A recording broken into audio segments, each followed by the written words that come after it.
Halo Bapak Ibu dan Saudara yang dikasihi oleh Tuhan. Senang sekali kita berjumpa lagi dalam Salam Pagi. Di minggu yang baru ini, mari kita akan melanjutkan pembacaan firman Tuhan dari kitab Ulangan pasal yang ke-20. Demikian firman Tuhan.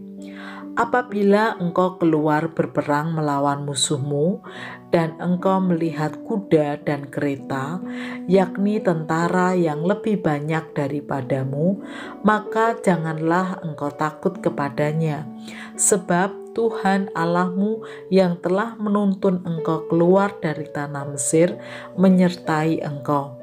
Apabila kamu menghadapi pertempuran, maka seorang imam harus tampil ke depan dan berbicara kepada rakyat dengan berkata kepada mereka, "Dengarlah, hai orang Israel, kamu sekarang menghadapi pertempuran melawan musuhmu. Janganlah lemah hatimu, janganlah takut, janganlah gentar, dan janganlah gemetar karena mereka. Sebab Tuhan Allahmu, dialah yang berjalan menyertai kamu untuk berperang bagimu melawan musuhmu, dengan maksud memberikan kemenangan kepadamu."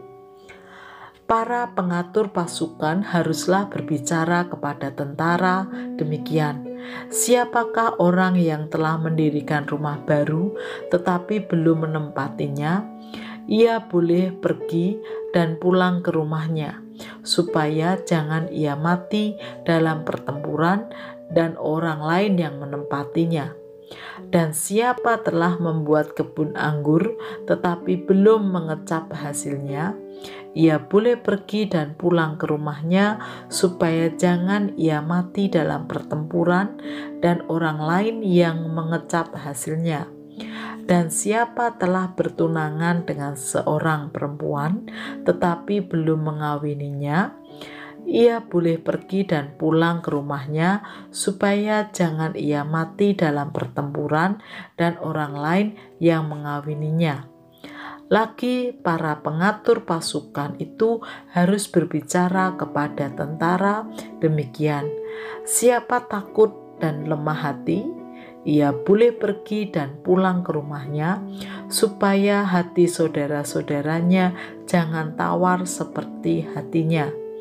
Apabila para pengatur pasukan selesai berbicara kepada tentara, maka haruslah ditunjuk kepala-kepala pasukan untuk mengepalai tentara. Apabila engkau mendekati suatu kota untuk berperang melawannya, maka haruslah engkau menawarkan perdamaian kepadanya. Apabila kota itu menerima tawaran perdamaian itu dan dibukanya pintu gerbang bagimu, maka haruslah semua orang yang terdapat di situ melakukan pekerjaan rodi bagimu dan menjadi hamba kepadamu.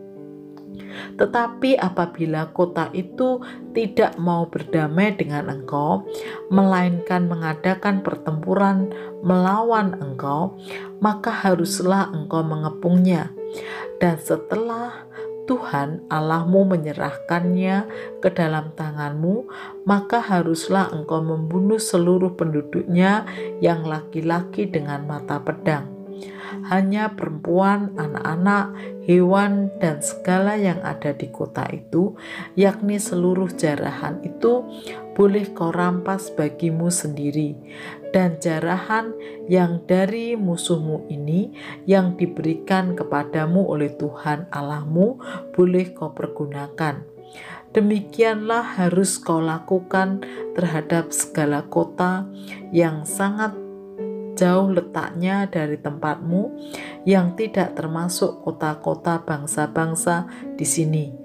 Tetapi dari kota-kota bangsa-bangsa itu yang diberikan Tuhan Allahmu kepadamu menjadi milik pusakamu, janganlah kau biarkan hidup apapun yang bernafas, melainkan kau tumpas sama sekali, yakni orang Het, orang Amori, orang Kanaan, orang Feris, orang Hewi, dan orang Yebus, seperti yang diperintahkan kepadamu oleh Tuhan Allahmu, supaya mereka jangan mengajar kamu berbuat sesuai dengan segala kekejian yang dilakukan mereka bagi Allah mereka, sehingga kamu berbuat dosa kepada Tuhan Allahmu. Apabila dalam memerangi suatu kota, engkau lama mengepungnya untuk direbut, maka tidak boleh engkau merusakkan pohon-pohon sekelilingnya dengan mengayunkan kapak kepadanya. Buahnya boleh kau makan, tetapi batangnya janganlah kau tebang. Sebab pohon yang di padang itu bukan manusia, jadi tidak patut ikut kau kepung. Hanya pohon-pohon yang engkau tahu tidak menghasilkan makanan boleh kau rusakkan dan kau tebang untuk mendirikan pagar pengepungan terhadap kota yang berperang melawan engkau sampai kota itu jatuh. Bapak, Ibu, dan Saudara yang dikasihi oleh Tuhan, dalam perjalanannya menuju tanah perjanjian, ternyata tidak mudah bagi umat Israel, karena mereka harus menghadapi peperangan. Namun dalam peperangan itulah mereka harus sungguh-sungguh semakin mendengarkan Tuhan. Dan mereka juga harus memiliki keteguhan hati, keberanian yang sungguh, dan kebijaksanaan dalam menghadapi musuh maupun mengatur segala sesuatunya. Bapak, Ibu, dan Saudara, mungkin kita tidak menghadapi peperangan seperti yang dialami oleh umat Israel. Tetapi bukankah setiap hari kita harus berjuang dan juga mengalami peperangan?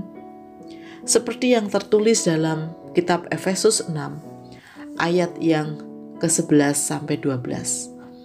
Kenakanlah seluruh perlengkapan senjata Allah, supaya kamu dapat bertahan melawan tipu muslihat iblis. Karena perjuangan kita bukanlah melawan darah dan daging, tetapi melawan pemerintah-pemerintah, melawan penguasa-penguasa, melawan penghulu-penghulu dunia yang gelap ini, melawan roh-roh jahat di udara.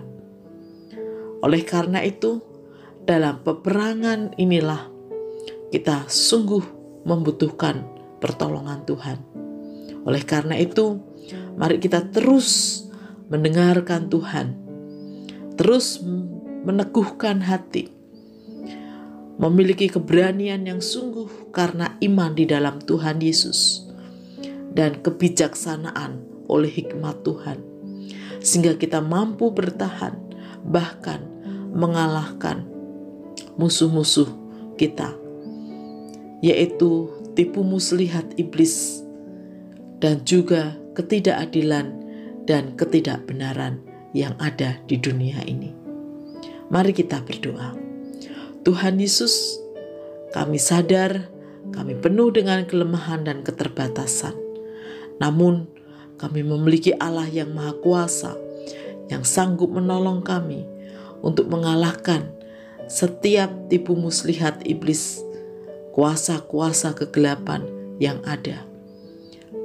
Mari Tuhan bantu kami untuk mengalahkan dan juga terus bertahan dalam iman percaya kepadamu.